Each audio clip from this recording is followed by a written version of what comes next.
Hello, my name is Rachael Combs, and we're going to talk about the 7 traditions of the communication theory. Robert Craig was the first to suggest these traditions. He is a professor at the University of Colorado. According to Griffin 2012, the field of communication theory, as described by Craig, is awash with hundreds of unrelated theories that differ in starting points, method, and conclusion.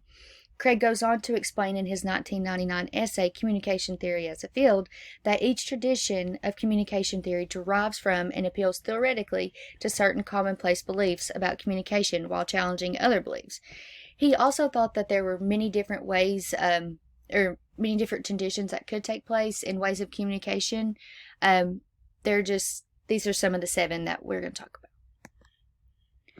So the first is the Sociopsychological Tradition, and it is a very objective tradition that places a lot of emphasis on the social and the psychological things combined.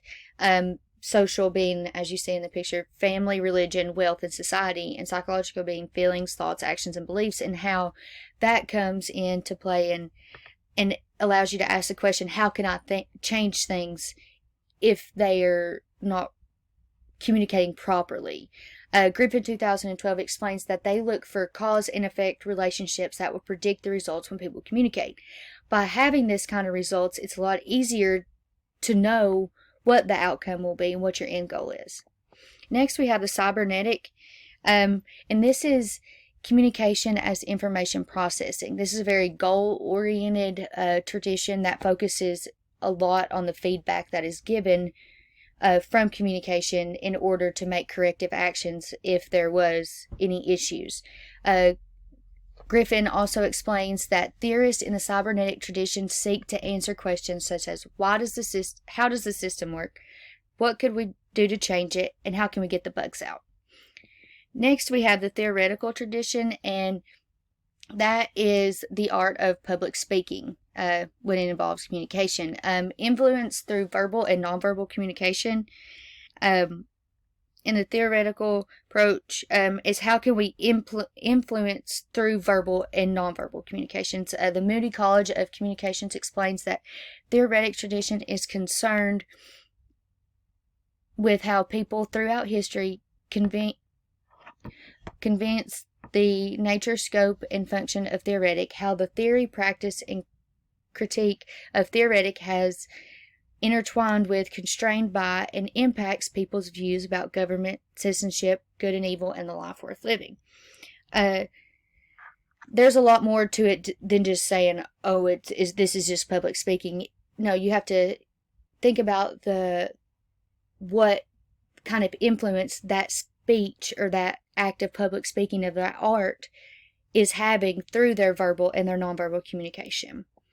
Next, we have the semiotic tradition, and this is sharing meaning through systems, which are words and signs. We all have a clue of what reality is supposed to be like, but most theorists grounded in the semiotic tradition are trying to explain and reduce the misunderstandings created by the use of ambiguous symbols. The example I put down here, joining conversation between two people that are familiar with one another. It's hard to be the outsider coming into that conversation because or the people already have developed their system and their signs for their own communication. Being that new person that's coming in, it's difficult and take some time to learn how others communicate when they're familiar with one another. So it takes some time for you to become familiar with that type of conversation that they're having. Next, we have the socioculture.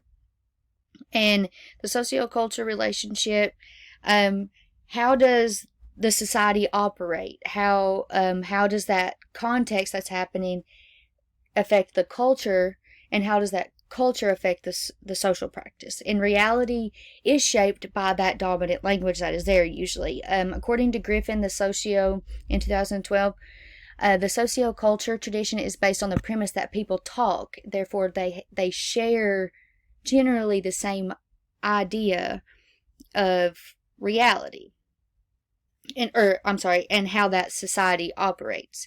and how they produce and reproduce that culture. How do they get that culture to stay alive, and what social practices do they do that assist in that?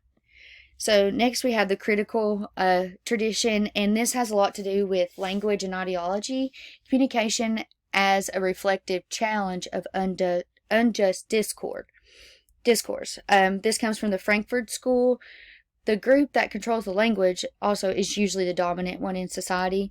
The critical tradition focuses on media as their form of communication, and to understand this tradition, you have to find out who the dominant one is in that relationship. Like I said, most of the time that's just an example, is people are going, it's makes more sense and is easier for the dominant language to be in control. So next we have the phenomenological tradition, and this is the one that questions the semiotic and the theoretics tradition. But this is wanting to know, how do they navigate themselves? It's heavily influenced by the standpoint and perspective of an individual. That means that this relies on how our everyday life works. It wants to understand the standpoints that we take and through an individual analysis of our everyday life. And that's it. Thank you.